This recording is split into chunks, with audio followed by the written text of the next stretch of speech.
Protein, smoothening, कॅरेटिन यापैकी कोणती treatment तुमच्या केसांसाठी करावी याबाबत जर तुम्ही कन्फ्यूज आहात तर हा व्हिडिओ पूर्ण पहा.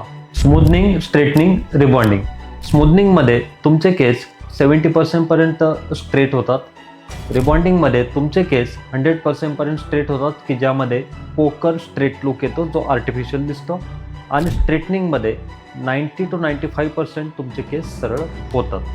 या ट्रीटमेंट्स नेमके काय करतात आणि कोणत्या केसावरती कोणत्या ट्रीटमेंट कराव्यात. तुमचे जर केस पूर्णपणे ड्राय आणि डॅमेज आहेत तर तुम्ही कॅरेटिन करा.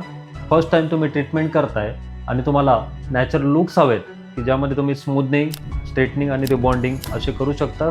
आणि हे जे ट्रीटमेंट आहेत हे तुमच्या केसांचा बॉन्ड ब्रेक करून तुम्हाला लुक देतात.